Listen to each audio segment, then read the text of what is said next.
I've uh, edited a number of anthologies or co-edited them.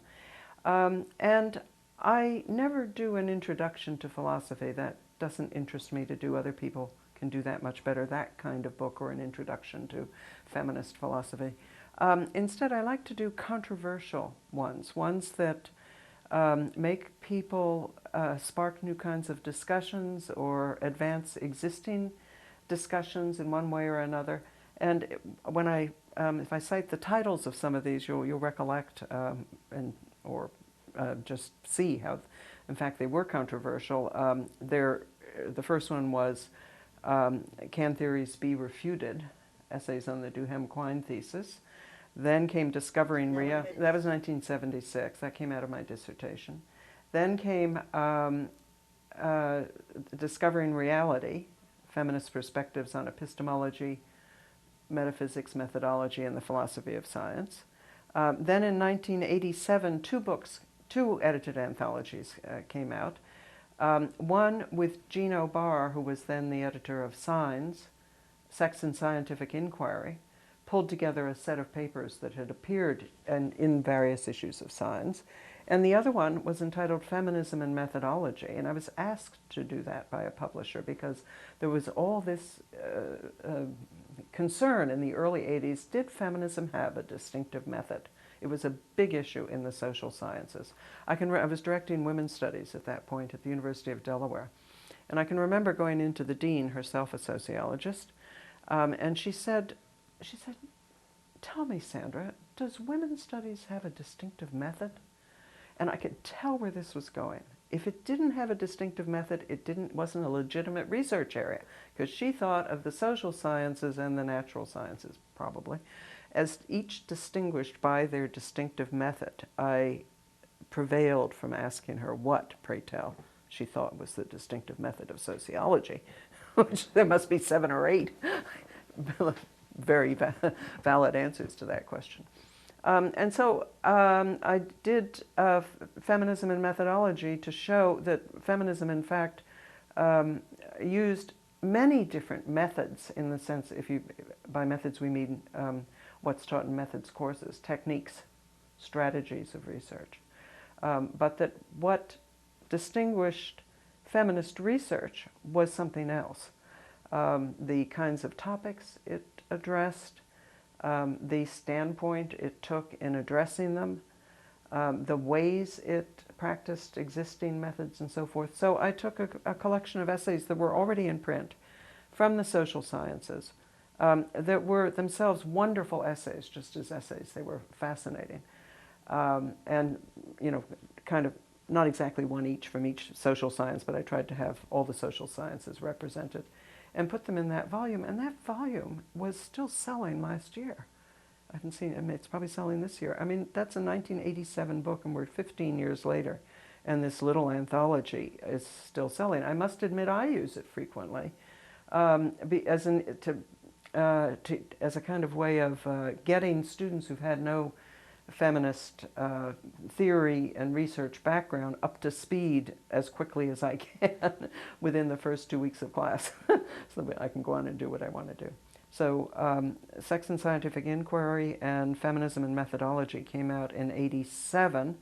Then the next big adventure was The Racial Economy of Science Toward a Democratic Future. That was a lot of fun to do. This is 1993. It's a big reader. It's, I don't know, 400 pages or something. And it's intended as kind of a scrapbook, I guess is the best way to put it, or that's not a good word for it, but it attempts to name to identify the many different ways in which race issues about science and technology are relevant, in which they're relevant race issues about science and technology. So I picked classic essays by well-known authors across a huge array of fields. And as I did the book, I learned more and more about what those fields were. For example, environmental racism was just getting established as a field.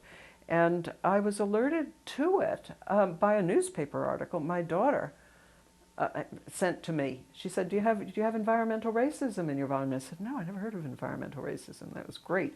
And it was, so I quickly went and found some good work there. And that book has been widely used. People write to me from India and from Brazil and so forth. They carry it around like a little Bible because it in some areas of research there's plenty of work done. The effect of Western technologies, for example, on non-Western populations, Bhopal and the Tuskegee syphilis experiments and so forth. I mean, there's a whole huge literature there that's familiar to people.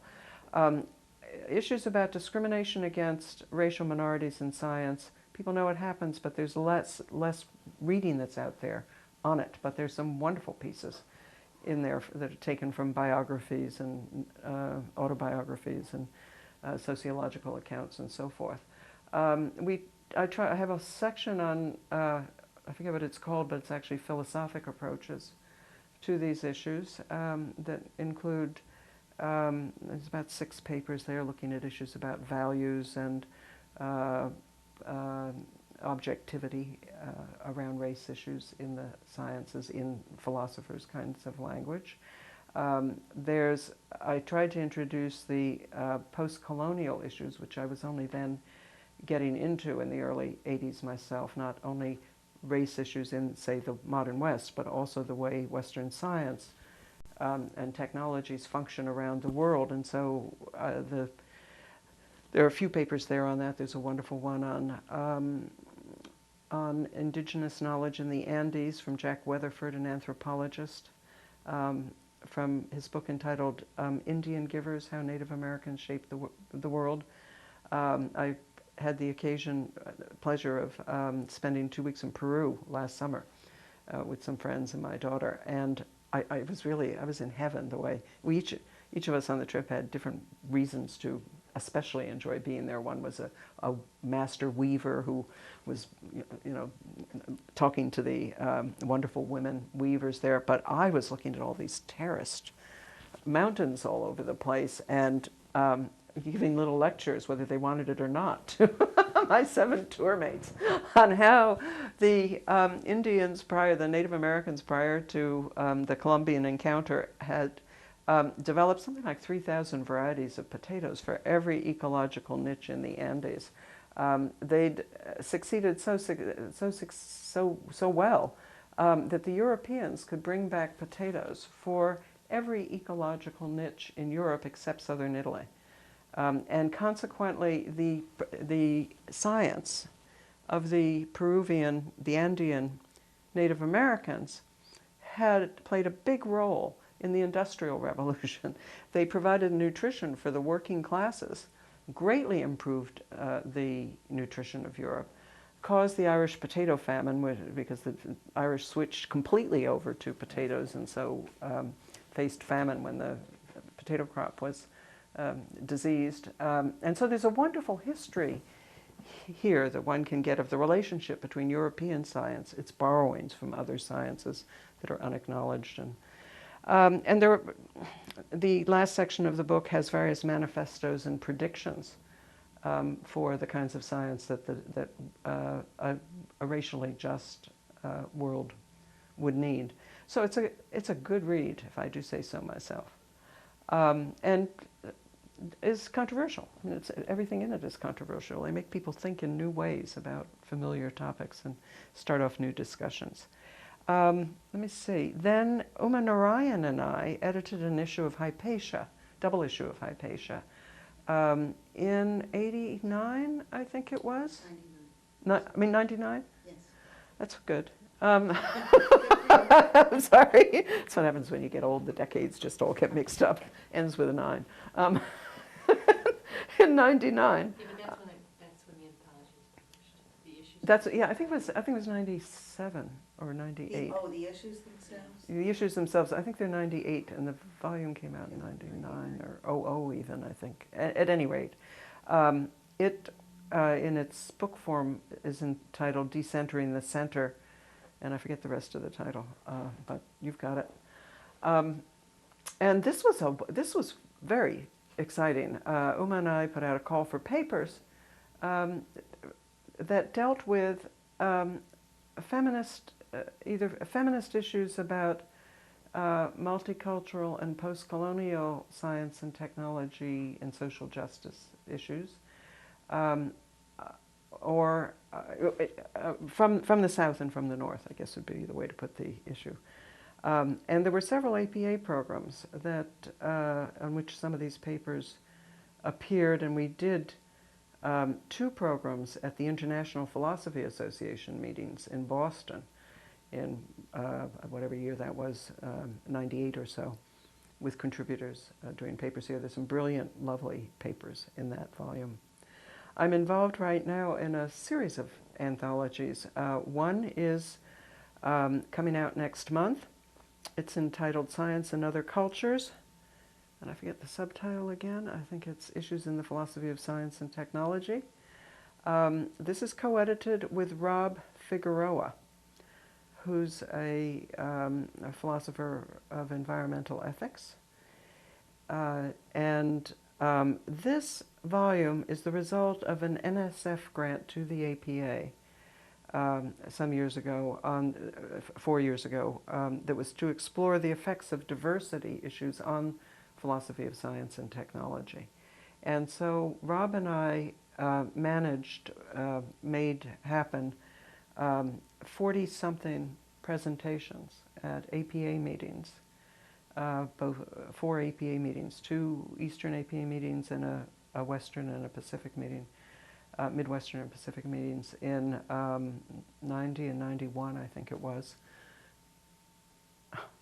00 and 01, I guess it was, that were organized by the various minority caucuses, primarily the minority caucuses, minority organizations of the APA. And also there were 2 summers of small summer grants. I think it was 12 or 13 philosophers did research in 2 different summers on how diversity issues affected the philosophy of science. So we had over something close to 50 presentations or research projects, and got in a lovely set of papers, manuscripts, for this collection. And we picked 13 of them, and it's coming out. Routledge will publish it next month. It's listed in the, already listed in the Routledge catalogs. I'm also busy right now cutting 40,000 words from a manuscript that I sent in longer than it's supposed to be early in the fall. This is entitled The Feminist Standpoint Reader, Intellectual and Political Controversies. And it'll be 400 pages or so of first the kind of canonical papers from the 70s and 80s. The classic works that everybody cites by Nancy Hartsock and Dorothy Smith and Patricia Hill Collins and Alison Jagger and so forth, Hilary Rose. And then a series of 25 or so papers arguing with it, extending it in various ways, evaluating it in different ways. And this is organized around its controversiality. Intellectual and political controversies. I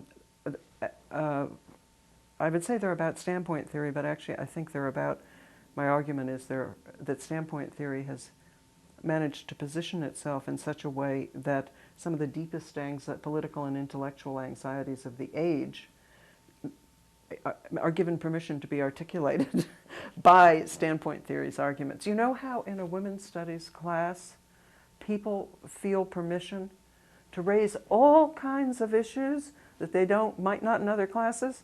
And we struggle and struggle to create an open environment where people can talk about the issues that are important. And on the other hand, wow, who knew, you know, sometimes the pent-up frustration that gets, finds its outlet in the women's studies class over issues that sometimes are not exactly the focus of the class. It is something I think we all learn to work with and deal with or control or redirect or encourage or discourage or whatever. And I think standpoint theory has had that kind of effect. It's posed certain problems and problematics and solutions to them The people either love or hate, but it allows them to think through issues, for example, about modernity versus postmodernity. Is standpoint theory modern or postmodern? And this is, on the one hand, an intellectual issue, and on the other hand, it's a political issue, right? Is standpoint theory essentialist, right, and presuming a commonality of women's experience? And if it isn't essentialist, what is the subject of feminist politics, right? Is the category women available as a category for the agent of feminist politics? We need that category in our demands on the state and the economy and the welfare system and so forth. Women need this, we need to be able to say. And if we say black women or Native American women, it's still an essentialized category in certain ways that doesn't recognize the important differences in the lives of, significant differences in lives of African American women or Native American women. So that's just one dispute that standpoint theory has found itself in the middle of. And there are many others. I pick out a number of major ones. For example, feminist critiques have always focused on the social sciences and humanities and public policy.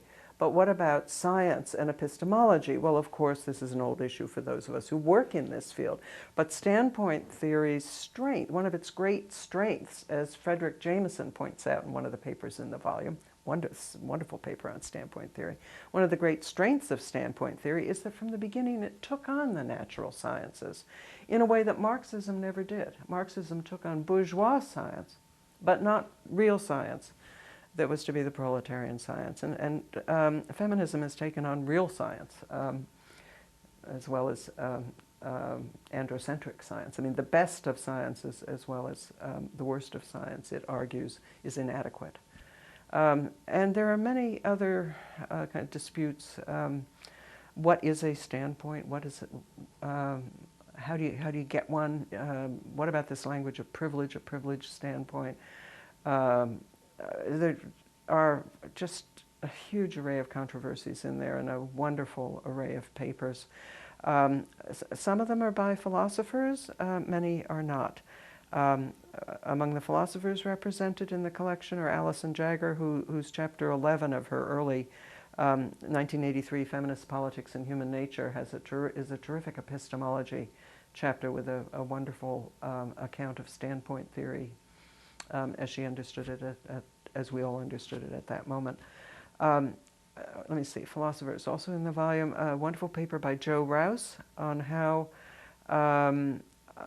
feminist science studies, feminist philosophers of science are much more successful than the sociology of science has been at challenging fundamental assumptions of philosophy and social studies of science. They've more deeply and effectively and politically valuably engaged with it, and it's a lovely paper. Alison Wiley has a terrific paper in it. I know there's some more philosophers. Uma Narayan, one of Uma Narayan's wonderful early papers on the limitations of standpoint theory in working, for example, with, in the context of Indian feminism, the strengths and limitations of it there. Philosophers. There's lots more professional philosophers in it, but many other people too who've written about it. And one of my arguments here for framing the collection is that standpoint theory is both, it's interdisciplinary. My own work has been interdisciplinary, and standpoint theory is, but it's also counterdisciplinary in a very important way. It's both fully in a discipline, used across many disciplines, and anti-disciplinary. And these three relations sometimes are confusing to people. What do I mean by it's being counterdisciplinary? Well, let's take Dorothy, a sociologist of knowledge, Dorothy Smith's way of putting the point. She argues that sociology is complicitous with the conceptual practices of power because it works up the confusing richness of daily life into the kinds of categories and causal relations between them that permit the ruling of daily life by institutions such as the welfare system, the educational system, the Pentagon, the economic advisors, and so forth. So sociology, the discipline, its conceptual apparatus, is complicitous with power. That's true of philosophy also, and of history and literature and anthropology and economics, goddess knows, and political science and others, other fields. So standpoint theory has tended to be developed differently in different directions within different contexts, actually, in the different disciplines. And people who read Nancy Hartsock frequently have never heard of Dorothy Smith, and vice versa. Dorothy Smith's a sociologist. Nancy Hartsock is a political philosopher. There are collections of papers out inspired by and about each of their work. I would have to look again, but there's almost no citations to the other to the other author in any of the papers in either volume. I mean, it's one thing if they're not focused, if it's a book on Nancy Hartsock's work, you wouldn't expect a big paper on Dorothy Smith's work, but you'd think there'd be some mentions of it, because Dorothy Smith, her first standpoint paper was birthed to the world in 1972, 3 decades ago. It was given at a Pacific Division meeting of the AAAS, the American Association for the Advancement of Science, and published 2 years later, by 74, I think it is, or 75, in a major sociology journal. This is the paper I reprint in Feminism and Methodology, Women's Perspective as a Radical Critique of Sociology. So this paper has been around there, and Smith's work she had 4 or 5 papers out by 1979, when Marcia Westcott had a very influential article in the Harvard Educational Review. I think it was in the same issue that the first of Carol Gilligan's papers appeared in 1979. Not the first of Gilligan's papers, but on her well-known work. Westcott's article was on feminism in the social sciences, and it focused on Smith's work in particular. So that's 79. And it's not till 1983 that Hartsock's first book comes out, Jagger's book with that chapter comes out, Hilary Rose's article comes out in Signs, my first work on it comes out in Discovering Reality. But we're not referring to Smith there. So this has made very deep differences in the way differences between standpoint theorists ourselves. One place where this occurs, which Dorothy Smith points out in her response to Susan Heckman's paper in Signs, which is also in this reader. She says people who are not in sociology don't understand my discussion of women's experience versus, she uses the language of women's standpoint, the standpoint of women, while the rest of us, including especially those in political philosophy, use the feminist standpoint, not the standpoint of women, but the feminist standpoint. She says, my work is part of an ongoing discussion in sociology about the value of experience in the production of knowledge. And Patricia Hill Collins, who's also a sociologist, very much is focused on the importance of Black women's experience in the production of Black feminism. And that has been that discussion of experience has been a lightning rod for critics of standpoint theory who come from other disciplines and are worried about the kind of fundamentalism, experiential fundamentalism or something, I don't know how to put it in any other very brief way, over assuming that feminist knowledge is grounded in women's experience.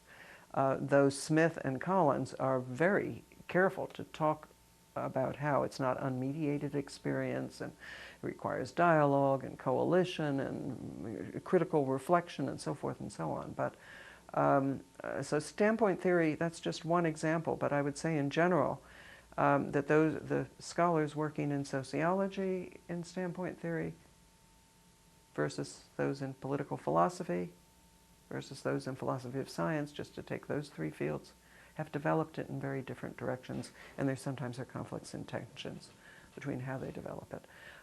So I see standpoint theory as deeply a disciplinary discourse. It's about disciplines, and it frequently intends, a particular author intends to reform a particular discipline. Smith and Collins intend to reform sociology, I don't mean something to do something modest, I mean to do something bold, but to do it to a discipline, within a discipline. And at the same time, it's anti-disciplinary, because it's saying disciplines get these powerful complicities through the fit of their conceptual apparatuses with the fit of the dominant ruling institutions, and that is because in both cases thinking starts from the lives of men in the ruling groups. And so what looks like a reasonable way to think about a topic will be shaped in that way. So yes, my work is interdisciplinary, but in its work in standpoint theory, it's, as I use it in science studies and philosophy of science, it's deeply disciplinary also, and also counterdisciplinary against the way philosophy of science is conceptualized, many of its projects. Yes, I'm working on, I'm working now, it's in line behind some of these other things I'm doing, on an anthology that will be entitled something like A World of Sciences, How Should We Think About Indigenous Knowledge Systems? Since the racial economy of science, I've been very interested in the science and technology systems of other cultures. Now I know that that's an oxymoron for some people. Only modern Western science is science.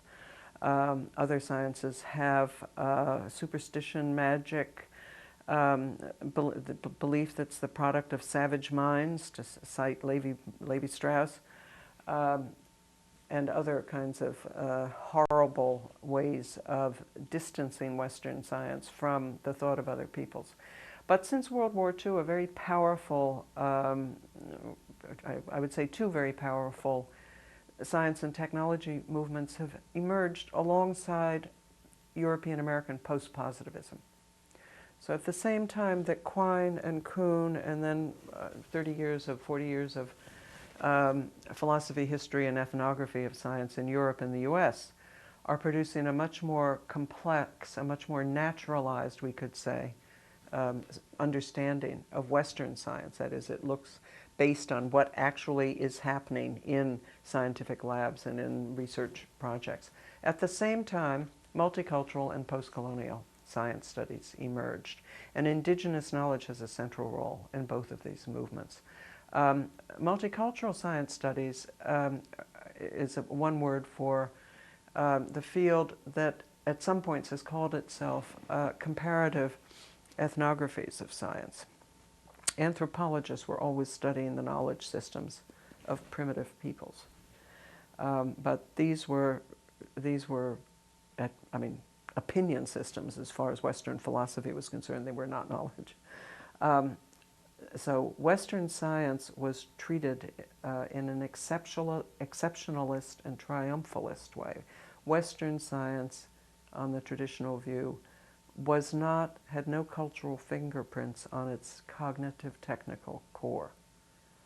Right? There were cultural and political commitments that its makers and their societies had, but the truths about nature that were produced by Kepler and Galileo and Newton and so forth were universal truths that every right-minded person who's rational and well-trained should accept. On the other hand, other cultures tended to, this is the story goes, tended to anthropomorphize nature. And their understandings of nature's order were so deeply embedded in religious and other cultural beliefs that they were really not comparable to Western science. And the first steps toward changing this relationship between Western science and the knowledge systems of other cultures emerged from the first steps in the West emerged. There's a presidential address from the American Anthropological Society, I think it's in the late 50s or maybe as late as 1962, in which the president of the association says, it is time for us to turn the powerful tools we've developed for understanding other cultures' knowledge systems, to turn those tools onto Western science itself.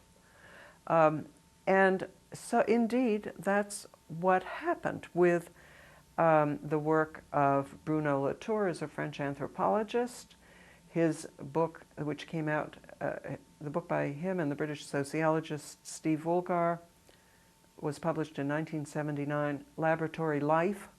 The title is, a play on the kinds of ethnographic work that anthropologists had done in primitive life, right, in other parts of the world. And they're looking at life in the laboratory. What's life like in the laboratory?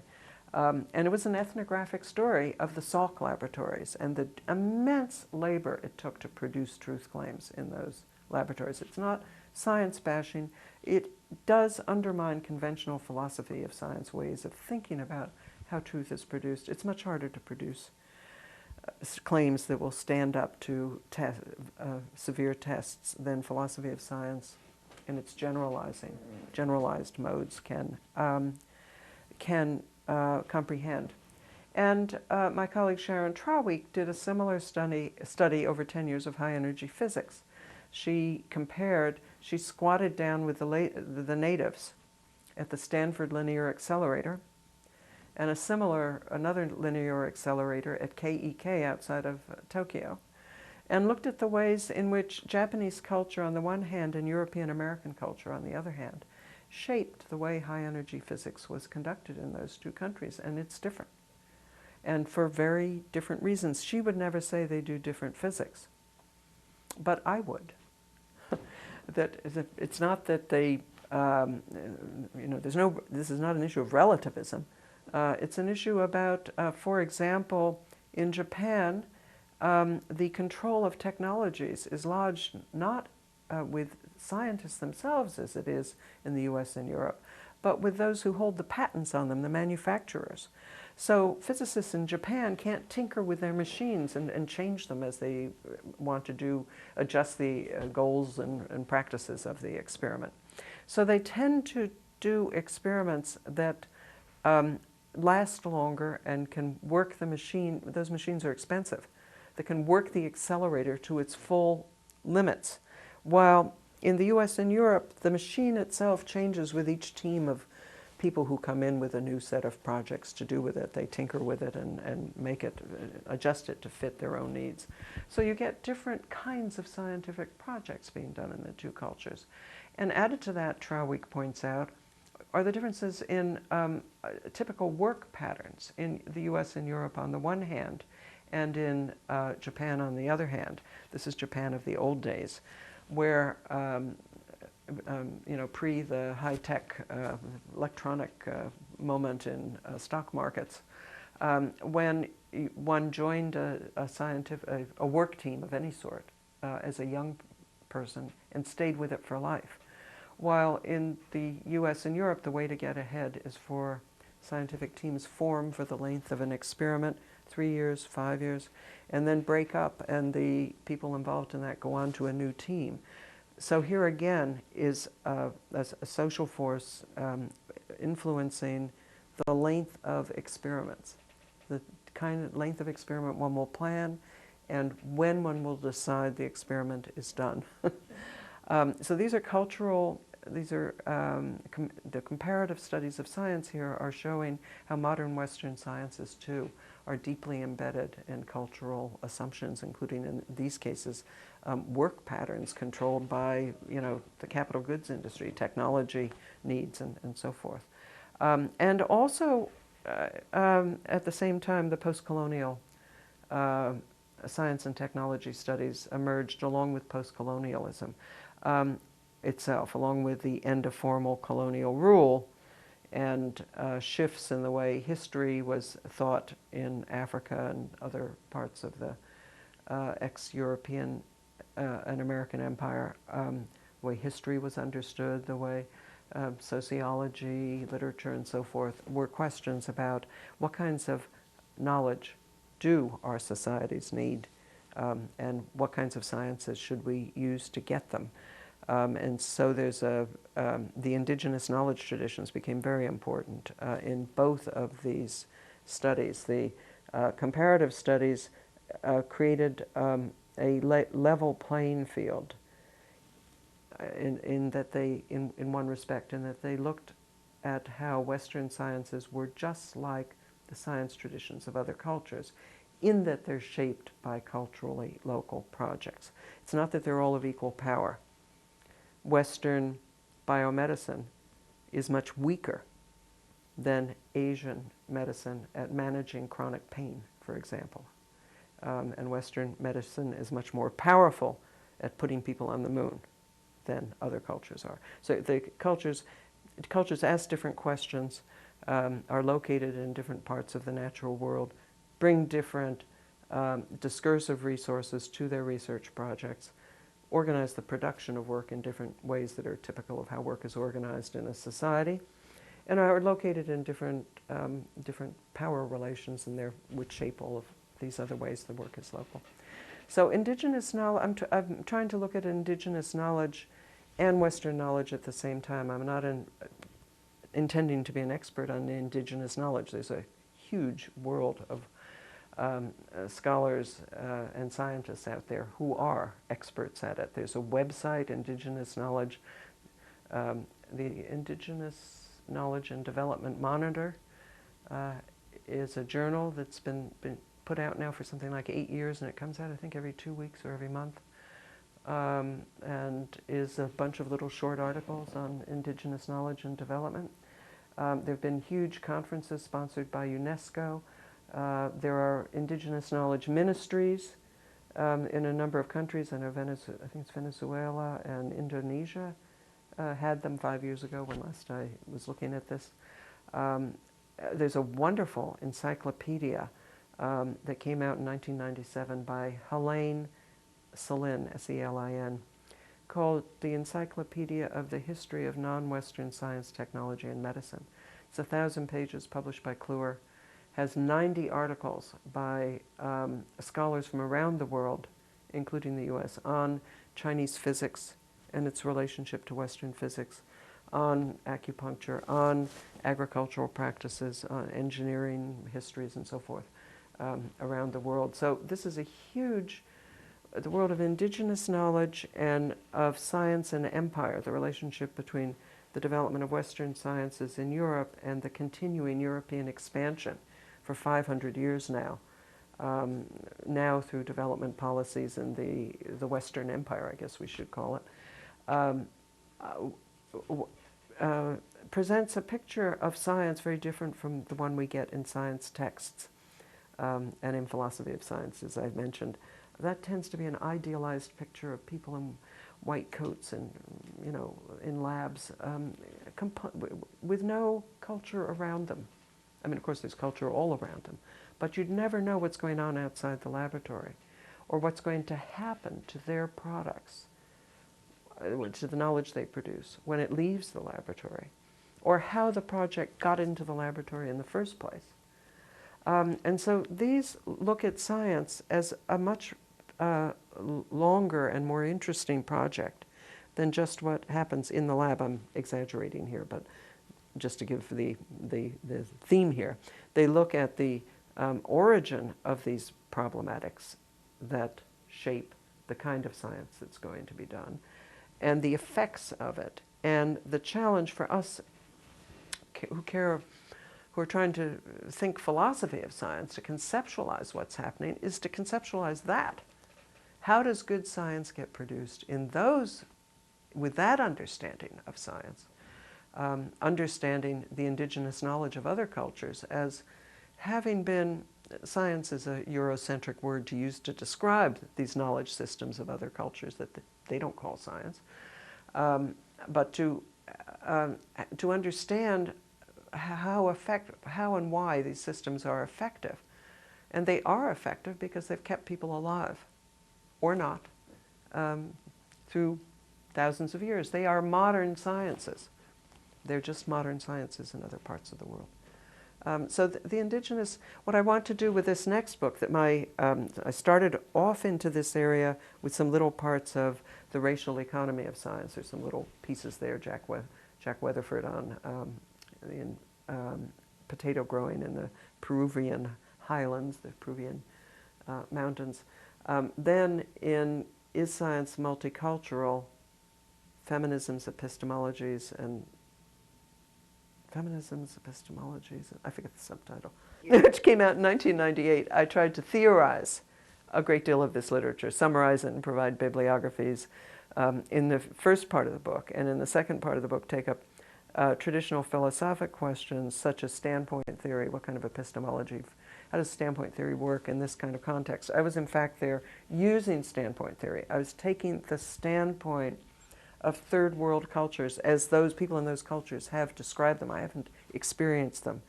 But as people in those cultures have described what their issues are, and tried to start there to look back at the conceptual practices of power of Western cultures and their philosophies of science. So I took a standpoint of the periphery, as Rosie Braidotti talks about it in her wonderful book, Women, the Environment, and Sustainable Development, which is a wonderful integration of, it came out in 1994. Rosie Braidotti holds the philosophy chair, feminist philosophy chair at the University of Utrecht. And this book, which she wrote, co-authored with 3 scholars who work at the I think it's called the Social Science Institute in The Hague. It's a development university, graduate university, and has scholars. I've spoken there a number of times, and has scholars from all over the world getting PhDs and master's programs in development studies there. And she wrote this wonderful book with them entitled Women, the Environment, and Sustainable Development. And people don't usually think of Rosie Braidotti as doing philosophy of science, but she is in this book. She's showing how pulling together the feminist work from the South in the sustainable development projects and feminist work from the North in the science studies in particular and environmental studies, and also looking at some of this post-colonial literature I've been talking about, and indigenous knowledge literature, and creating a wonderful account of, as she puts it, a view of science from the periphery of the Enlightenment. The Enlightenment never imagined starting off with poor women in Indonesian agriculture, or women health workers in Brazil, and looking back at Western science from this perspective of the periphery. So that book attempts to theorize some of these indigenous knowledge and post-colonial perspectives. And now, the next one I want to do, as I indicated, my working title is A World of Sciences, How to Think About Indigenous Knowledge Systems. I'm sure the subtitle will make everybody angry. Who am I to say how to think about them? That's going to be exactly my point. There's no one way to think about them, and I know a number of the papers I want to put in there that think in very creative ways about them from different parts of the world. And what are indigenous knowledge systems? Well, I think Hume and Locke are, the rationalist empiricist tradition is our indigenous knowledge system in the modern West, and we have obligations to critically evaluate and update it in many of the ways that Indian physicists and historians of physics and Indonesian biologists are critically evaluating and updating their indigenous knowledge systems. But we have different needs and uses and progressive tendencies in the North and the South, and different groups in each will have different ways to think about the uses of indigenous knowledge too. Because Europeans need acupuncture, Chinese herbal remedies, yoga, and a variety of other, the potatoes from the Andes, variety of other products of scientific and technological expertise in other parts of the world. And people in other parts of the world want a lot of the products that have come out of European and American science and technological expertise, but they don't particularly want the ones they're forced to take by aid agencies, cigarettes, expensive pharmaceuticals that they can't afford, mining schemes and dam building that destroys local environments and livelihoods, destructive monoculture agriculture that destroys communities and their environments, is dangerous contraceptives, Vandana Shiva and a whole series of brilliant theorists and activists from the South have pointed these things out to us. So I want to make this, again, a volume for teaching. Students love these kinds of books, or not. They may hate them, but my goal is, my target audience is not only scholars in philosophy and in other fields, but also undergraduate and graduate students. So I hope that this coming summer I'll get to put that together.